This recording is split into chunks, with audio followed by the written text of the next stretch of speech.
ചൂടുവെള്ളമാണോ തണുത്ത വെള്ളമാണോ ഫ്രിഡ്ജിൽ വെച്ചാൽ പെട്ടെന്ന് ഫ്രീസ് ആകുന്നത്? 1963 ടാൻസാനിയയിലെ ഒരു സ്കൂളിലെ ടീനേജർ ആയിരുന്ന എറാസ്റ്റോ എംപമ്പയുടെ പേരിലാണ് ഇതറിയപ്പെടുന്നത്. എംപമ്പ സ്കൂൾ പഠിച്ചിരുന്ന സമയത്ത് സ്കൂളിൽ ഐസ്ക്രീം ഉണ്ടാക്കുന്ന ഒരു ആക്ടിവിറ്റി ഉണ്ടായിരുന്നു.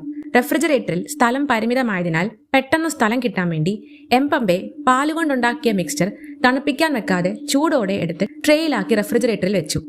1.5 മണിക്കൂർ കഴിഞ്ഞതും എംപമ്പയുടെ മിക്സ്ചർ ഐസ്ക്രീമിൻ്റേത് പോലുള്ള കൺസിസ്റ്റൻസിയിലെത്തി. അതേസമയം മിക്സ്ചർ തണുപ്പിച്ചിട്ട് ഫ്രിഡ്ജിൽ വെച്ച കുട്ടികളുടെ ഐസ്ക്രീം ഇപ്പോഴും ഉറയ്ക്കാതെ തിക്ക് ലിക്വിഡ് പോലെ തന്നെ ഇരുന്നു. അതിനുശേഷം പലരും പലപ്പോഴായി ഈ പരീക്ഷണം നടത്തുമ്പോൾ ചില സാഹചര്യങ്ങളിൽ ചൂടുവെള്ളം തണുത്തതിനേക്കാൾ പെട്ടെന്ന് ഫ്രീസ് ആകാൻ തുടങ്ങി. ഒരുപാട് നാളുകളായി ഒത്തിരി തിയറട്ടിക്കൽ എക്സ്പ്ലനേഷൻസ് എംപമ്പെ എഫക്റ്റിന് പറയുന്നുണ്ട്. അതിൽ വളരെ എളുപ്പവും പോപ്പുലറുമായ എക്സ്പ്ലനേഷനാണ് ഒരേ അളവിൽ തണുത്ത വെള്ളവും ചൂടുവെള്ളവും എടുത്താൽ ചൂടുവെള്ളം പെട്ടെന്ന് ഇവാപറേറ്റ് ആയി പോകുന്നതുകൊണ്ട് ഫ്രീസ് ആകാനുള്ള വെള്ളത്തിന്റെ അളവ് കുറവായിരിക്കും. അതുകൊണ്ടായിരിക്കും ചൂടുവെള്ളം പെട്ടെന്ന്